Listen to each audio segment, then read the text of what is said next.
విశ్వం పుట్టక ముందు ఏముంది? బిగ్ బ్యాంగ్కు ముందు ప్రపంచంలో ఏమీ లేదు. సమయం, స్థలం, పదార్థం అన్నీ లేనివే. కాని అంతా ఒక చిన్న అతి ఘనమైన అపార శక్తి ఉన్నేకత్వంలో సంక్షిప్తంగా సమీకరించి ఉండేవి. మహావిస్ఫోటనం బిగ్ బ్యాంగ్ సుమారు 13.8 బిలియన్ సంవత్సరాల క్రితం ఓ చిన్న బిందువు ఒక శక్తివంతమైన విస్ఫోటనం జరిగింది. ఈ విస్ఫోటనం వల్ల అతి వేగంగా శక్తి, కాంతి మరియు పదార్థం విశ్వంలో వ్యాపించాయి. గెలాక్సీలో నక్షత్రాలు, గ్రహాలు అన్నీ ఈ మహావిస్ఫోటనం ద్వారా పుట్టాయి. ఈ విస్ఫోటనం కారణంగా సమయం, స్థలం మొదలయ్యాయి. మొదటి కాంతి, విశ్వ విస్తరణ. ప్రారంభంలో విశ్వం అతి వేడిగా, కాంతితో నిండుగా ఉండేది. ఈ వేడిని కాస్మిక్ మైక్రోవేవ్ బ్యాక్గ్రౌండ్ అనే శాస్త్రీయ ఆధారంగా ఇప్పటికీ గుర్తించవచ్చు. గ్రహాలు, నక్షత్రాలు, జీవితం. బిగ్ బ్యాంగ్ తర్వాత హైడ్రోజన్, హీలియం వాయువులు సమీకరించుకుని నక్షత్రాలుగా ఏర్పడ్డాయి. కొన్ని నక్షత్రాలు పేలిపోయి కొత్త గ్రహాలు మరియు గెలాక్సీలుగా ఏర్పడ్డాయి. సూర్యుడి లాంటి నక్షత్రాలు ఏర్పడి భూమి లాంటి జీవనం కలిగిన గ్రహాలు పుట్టుకొచ్చాయి. బిగ్ బ్యాంగ్ని ఎలా తెలుసుకున్నాం?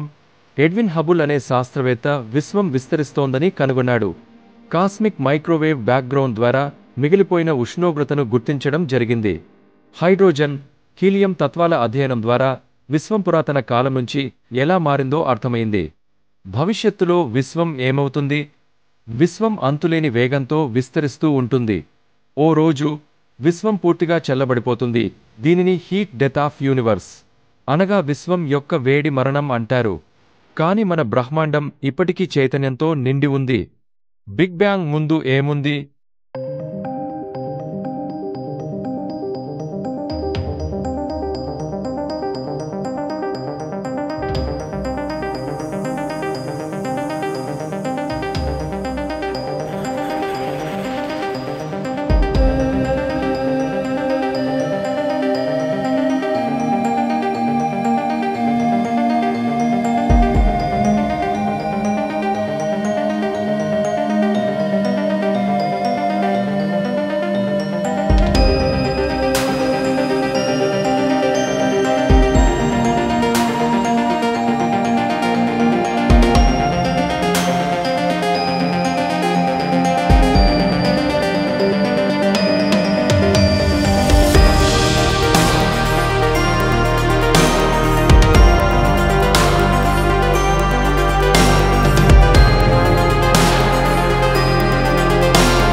చల్లబడదు.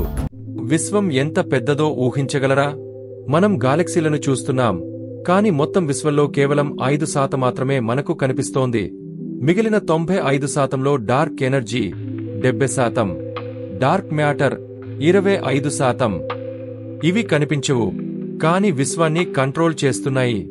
Dark matter, dark matter 25%. ఇది కనిపించదు, కాని విశ్వంలోని గాలక్సీలను కట్టిపడేస్తుంది. శాస్త్రవేత్తలు దీన్ని ప్రత్యక్షంగా చూడలేరు, కాని దీని ప్రభావం గ్రహించగలుగుతున్నారు. డార్క్ మ్యాటర్ను తాకడం సాధ్యం కాదు. Dark energy 70%. ఇది విశ్వాన్ని అతి వేగంగా విస్తరించడానికి కారణం.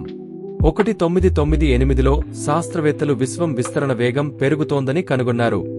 దీని గురించి ఇంకా పూర్తిగా అర్థం కాలేదు. ఇది ఒక అద్భుతమైన రహస్యం. డార్క్ ఎనర్జీ గురించి తెలుసుకోవడానికి హబుల్ టెలిస్కోప్ను ఉపయోగిస్తున్నారు. ఖాళీ స్థల శక్తి, వాక్యూమ్ ఎనర్జీ. అంతరిక్షం పూర్తిగా ఖాళీ కాదు, అందులో అనేక సూక్ష్మ కణాలు మెరుస్తూ మాయమవుతూ ఉంటాయి. శాస్త్రవేత్తలు డార్క్ ఎనర్జీ ఒక ప్రత్యేకమైన ద్రవ్యం లేదా శక్తి క్షేత్రం అని భావిస్తున్నారు. ఇది సామాన్య శక్తిలా కాకుండా కాలంతో మారుతుంది. ఇది సాధారణ గ్రావిటీని అడ్డుకుని విశ్వాన్ని విస్తరింపజేస్తుంది. మనం చూస్తున్న విశ్వం ఒక చిన్న ముక్క మాత్రమే. మీరు రాత్రి ఆకాశాన్ని చూస్తే అనేక నక్షత్రాలు, చుక్కలు, గాలెక్సీలు కనిపిస్తాయి. కానీ అవన్నీ మొత్తం విశ్వంలో 5% మాత్రమే. మనం ఏం చూడగలుగుతాం? దృశ్య విశ్వం, మనం టెలిస్కోప్లతో గమనించగలిగే విశ్వం. దీని వ్యాసం 93 బిలియన్ కాంతి సంవత్సరాలు. ఇది ఎంతో పెద్దదిగా అనిపించినా ఇది అసలు విశ్వంలో చాలా చిన్న భాగం. మన విశ్వం మాత్రమేనా, లేక మరిన్ని విశ్వాలు ఉన్నాయా? ఇది ఒక అద్భుతమైన ప్రశ్న. మన విశ్వం మాత్రమే ఉందా, లేక మరెన్నో విశ్వాలు ఉన్నాయా అనే విషయంపై శాస్త్రవేత్తలు ఇప్పటికీ పరిశోధనలు చేస్తున్నారు. బహు విశ్వ సిద్ధాంతం ప్రకారం మన విశ్వం మాత్రమే కాకుండా అనేక విశ్వాలు ఉండే అవకాశం ఉంది. మల్టివర్స్ అంటే ఏమిటి? మన విశ్వం ఒక పెద్ద బుడగ లాంటిది. కానీ ఇలాంటి అనేక బుడగ విశ్వాలు ఉండే అవకాశం ఉంది. మనం ఈ విశ్వాన్ని మాత్రమే చూస్తున్నాం, కానీ మిగతావన్నీ మన అనుభవానికి అందవు.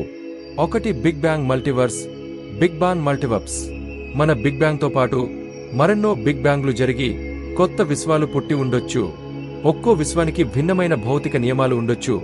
అంటే అక్కడ భూమి లాంటి గ్రహాలు ఉండకపోవచ్చు. 2 బుడగ విశ్వ సిద్ధాంతం, బబుల్ యూనివర్స్ థియరీ. మన విశ్వం ఒక బుడగ లాంటిది. మన విశ్వం ఎలా విస్తరించుతుందో అలాగే మరెన్నో బుడగలాగా ఉండే విశ్వాలు కూడా విస్తరిస్తుంటాయి. ఒక బుడగ మరో బుడగను తాకలేదంటే వాటిలో ఉన్న జీవులు ఒకరినొకరు చూడలేరు. 3 quantum multiverse, quantum multiverse. Quantum mechanics ప్రకారం ప్రతి నిర్ణయానికి కొత్త విశ్వం ఏర్పడుతుంది. ఉదాహరణకి, మీరు ఒక నిర్ణయం తీసుకుంటే ఒక విశ్వంలో మీరు అవును అనొచ్చు, మరొక విశ్వంలో కాదు అనొచ్చు. అంటే ఇన్న పాలేల్ యూనివర్సిస్ అనగా అనేక సమాంతర విశ్వాలు ఉండవచ్చన్న భావన. 4 సిమ్యులేషన్ థియరీ, సిమ్యులేషన్ థియరీ. మన విశ్వం ఒక కంప్యూటర్ ప్రోగ్రాం లాంటి దాంట్లో నడుస్తోంది.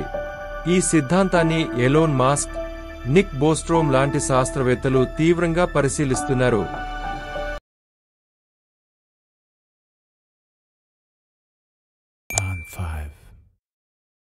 Subscribe to my channel.